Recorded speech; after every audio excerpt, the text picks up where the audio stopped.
இந்த அரங்கம் நிறைந்த கூட்டத்தை பார்க்கும்போது மிகவும் மகிழ்ச்சி. நான் உள்ள நுழையும் பொழுதே அரங்கத்துக்குள்ள அப்ப நிறைய சகோதரிகள் என்னை பார்த்து சொன்னாங்க, ஐயோ உங்களை பார்த்ததுல எனக்கு ரொம்ப மகிழ்ச்சி. நான் தான் அவங்க கிட்ட சொன்னேன், எனக்கு உங்களை பார்த்ததில் மிகுந்த மகிழ்ச்சி. அதுக்காக தான் காலையில 5 மணிக்கு வண்டியில ஏறி உக்காந்தேன். ஏன்னா சீக்கிரம் உங்களை பார்க்கணும். ஏன்னா எல்லாருக்கும் வேலை இருக்கும், எனக்கு தெரியும். இன்னைக்கு ஏதோ கொஞ்சம் பள்ளிக்கூடத்துல அரையாண்டு தேர்வு விடுப்புலாம் இருக்கிறதுனால இவ்வளவு பேர் உங்களால வர முடிஞ்சது. இல்லைன்னா பசங்க பள்ளிக்கூட படிப்பு தேர்வு அப்படின்னு எல்லாருமே வேலையா இருந்திருப்பீங்க, நானும் உட்பட. எல்லாருக்குமே தெரியும் நம்ம குழந்தைங்க தான் நமக்கு முக்கியம் இல்லையா? நம்ம பிள்ளைகளுடைய படிப்பு, அவங்களுடைய வாழ்க்கை, அவங்க எதிர்காலம் முக்கியன்றதுனால அதை பார்த்துட்டு தான் நம்ம எல்லாத்துக்கும் வருவோம். ஆனாலும் நீங்க அந்த வேலையெல்லாம் முடிச்சுட்டு இங்க உட்கார்ந்து சரி நம்ம கேட்போம் அப்படின்னு ஆர்வத்தோட வந்த உங்கள் அனைவருக்கும் என்னுடைய நன்றி. அதே போல அரங்கத்துக்கு வெளியில நிறைய என்னுடைய சகோதரிகள்லாம் இருக்காங்க. முடிஞ்சா அவங்களுக்கெல்லாம் வழி விடுங்க. எல்லாருமே என்னுடைய அன்பு சகோதரர்கள்லாம் இந்த பக்கத்துல இருக்காங்க. நீங்க எல்லாம் அவங்களை கொஞ்சம் கூட்டிட்டு வந்து உட்கார வைங்க. ஏன்னா அவங்களும் வெளியில இருக்காங்க, அவங்களுக்கு நம்ம பேசுறது கேக்குதோ என்னமோ தெரியல. அதனால கண்டிப்பா அவங்களெல்லாம் உள்ள கூட்டிட்டு வாங்க. இந்த தமிழக மகளிர் உரிமை மீட்பு பயணம், தமிழக மகளிர் உரிமை மீட்பு பயணம் மயிலாடுதுறையில் மிக சிறப்பாக நடந்து கொண்டிருக்கிறது. சிங்க பெண்களாகிய நீங்கள் எல்லாம் இன்னைக்கு அப்படியே அத்தனை பேரும் எழுந்து ராணுவ கட்டுப்பாடு மாதிரி உட்கார்ந்து இருக்கீங்க பாருங்க. Hats off. அவங்களுக்கு தான் முதல் கைத்தட்டல் அதான் கொடுக்கணும். ஏன்னா அதே போல இதை ஏற்பாடு செய்த அனைத்து நல்ல உள்ளங்கள், மகளிரா இருக்கட்டும், மாவட்ட பொறுப்புல இருக்கக்கூடிய அன்பு அண்ணன்களும் சகோதரர்களா இருக்கட்டும், மாநில ஒன்றிய பொறுப்பு, கிளை செயலாளர்கள், கிளை பொறுப்பாளர்கள், இங்க எத்தனை மகளிர் வந்திருக்காங்க.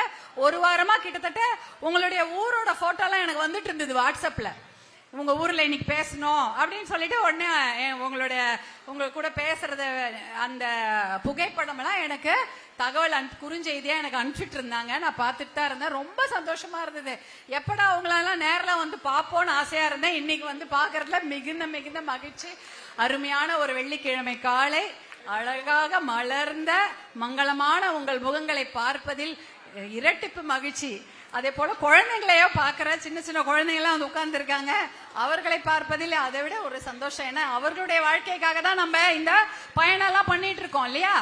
இந்த மீட்டிங்லாம் எதுக்கு வரும்? வண்ணல எவ்வளவு வேலை இருக்கு, இருந்தாலும் இந்த குழந்தைங்களுடைய வாழ்க்கை நல்லா இருக்கணும் அப்படின்றதுக்கு தான் வரும். இந்த பகுதி டெல்டா அப்படின்வாங்க. டெல்டான்னு ரொம்ப பெருமையா பேசுவேன். டெல்டானா என்ன? டெல்டானா ஒரு சமவெளி, ஆற்று பக்கத்தில் இருக்கக்கூடிய ஒரு இடம். அந்த இடத்துல வண்டல் மண் படிந்து ஆயிரக்கணக்கான வருடங்களாக அந்த வண்டல் மண் படிந்து அந்த பகுதி அப்படியே அவ்வளோ பொண்ணு, எதை போட்டாலும் பொண்ணா விளையுமா. அதுதான் டெல்டா. எதை போடுங்க பொன் விளையும் பூமி தான் டெல்டா. இது மாதிரி எல்லா இடத்துலயும் இருக்காது. இப்ப டெல்டானா இங்க இந்த மாவட்டம் மயிலாடுதுறை, திருவாரூர், நாகப்பட்டினம், கடலூர்ல கொஞ்சம் எத்தனையோ மாவட்டங்கள் இருக்கு. இதெல்லாம் தான் டெல்டான்னு சொல்லுவோம். நான் பாத்தீங்கன்னா ஆற்காடு பகுதி, டெல்டா கிடையாது. நாங்களும் விவசாய குடும்பம் தான். ஆனா ஆற்காடு, வட ஆற்காடு, நார்த் ஆற்காடு சொல்லுவாங்க. திருவண்ணாமலை செய்யார், திருவண்ணாமலை கோயிலுக்கு வந்திருக்கீங்களா? யாரு? தீபம். இவ்வளவு பேரா? இந்த பக்கம் தீபம் எல்லாம் பார்த்திருப்பீங்க. அந்த பகுதி தான் நாங்க, திருவண்ணாமலை செய்யாறு. அதே போல தென்னார்காடு மாவட்டம் சொல்லுவாங்க. ஆற்காடு பகுதியில விழுப்புரம், திண்டிவனம், அது தென்னார்காடு மாவட்டம். அங்கெல்லாம் டெல்டா கிடையாது. அது ஏன்னா அங்க ஆறு, குளம், ஏரி எல்லாமே இருக்கும். ஆனா வானம் பார்த்த பூமி, மழை பெஞ்சாதான் தண்ணி, ஆத்துல தண்ணி ரொம்பணும், ஏரியில தண்ணி ரொம்பனாதான் எங்களால விவசாயம் பண்ண முடியும். நாங்கெல்லாம் டெல்டா பகுதி பத்தி அப்பெல்லாம் பேசுவோம் எங்க ஊர்ல எல்லாம். ஐயோ டெல்டால எல்லாம் தண்ணி ஆறா ஓடுமா, காலையே மடலாம் மாத்தி விடுவாங்களான்னு அவ்வளவு வியப்பா பேசிக்குவோம். அவ்வளோ பாரம்பரியம், அவ்வளோ அது என்ன சொல்றது, அந்த புதையல் மாதிரி இந்த பூமி. அந்த எதை போட்டாலும் பொண்ணா கொடுக்கக்கூடிய பூமி. அடுத்து அதான் டெல்டா மாவட்டம். அவ்வளோ சிறப்பு. இன்னொரு பெரிய சிறப்பு கொள்ளிடம், வரலாற்று சிறப்பு. அதை விட பெரிய சிறப்பு, எவ்வளவு முன்னோர்கள்லாம் இந்த இடத்துல இருந்திருக்கிறாங்க, வாழ்ந்திருக்கிறாங்க.